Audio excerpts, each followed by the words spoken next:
quel bilan faites un petit peu techniquement? Vous êtes un technicien de cette participation africaine. Non, le plus important, le président de la CAF, M. Ahmed, voulait un retour sur non pas que le bilan de la compétition, mais de la préparation, comment les équipes engagées dans cette Coupe du Monde se sont préparées aussi.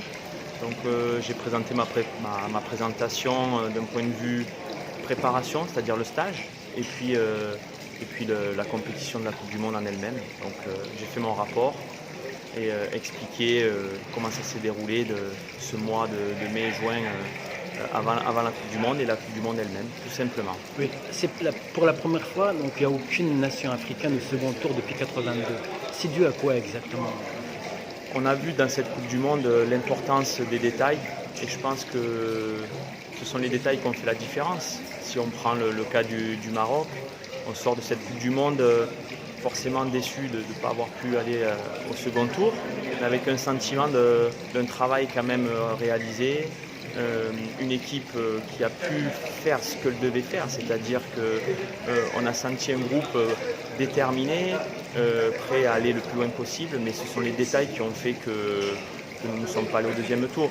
Quand je parle de détails, notamment, ce sont les petites erreurs d'arbitrage qui sont des détails très très lourds de conséquences pour nous, tout simplement. Pourtant, lors de son mot d'ouverture, le président de la fédération il a dit qu'il ne faut pas présenter l'arbitrage en tant que victime. On a vu que nous, on a été un petit peu on a mis beaucoup d'accent sur la victimisation. C'est sûr que si on ne s'est pas qualifié pour un second tour, c'est que nous n'avons pas réussi à gagner le moindre match sur cette Coupe du Monde. Si on parle d'un point de vue technique proprement dit, on a le sentiment d'avoir réalisé des matchs très intéressants.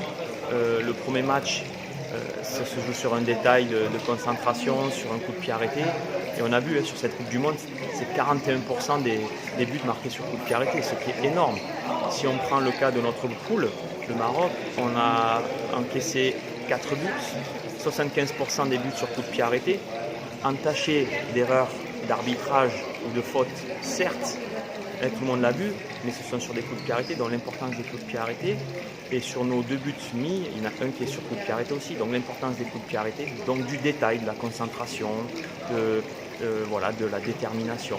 C'est vraiment ce qui a fait vraiment, pour moi, qui a été très clair dans cette Coupe du Monde. C'est ne pas avoir la possession. Et si on regarde le Maroc, sur les 3 matchs que nous avons faits, les deux premiers matchs, nous avons la possession de balle, nous avons les situations, les occasions de but, on perd 1-0. Sur le dernier match contre l'Espagne, on laisse la possession à l'adversaire. Par contre, nous allons à l'essentiel. Nous allons dans la verticalité, jouer les attaques rapides. Et c'est là où nous marquons nos 2 buts. Et je pense qu'on méritait cette victoire contre l'Espagne, tout comme contre le Portugal. Donc des détails. Mais comme je dis, il ne faut pas tirer sur l'ambulance. Il faut juste observer tout ça et se préparer pour essayer d'être présent dans 4 ans, ce qui n'est pas chose aisée en Afrique de se qualifier pour une Coupe du Monde. Si j'ai bien compris, donc on part en une Coupe du Monde non pas pour jouer au football mais pour gagner. Donc c'est le football qui sait défendre et qui attend des erreurs des autres, qui a le cas de la France.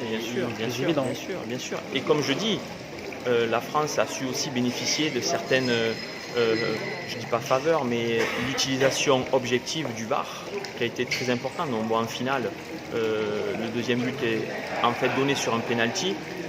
Or, nous avons eu des situations comme ça avec le Maroc et on ne nous a pas donné cette faveur. Donc je pense qu'on aurait eu cette petite faveur supplémentaire, objective. Peut-être que nous serions allés au deuxième tour. Dernière question, Monsieur Patrice. Vous êtes l'adjoint de Monsieur Renard.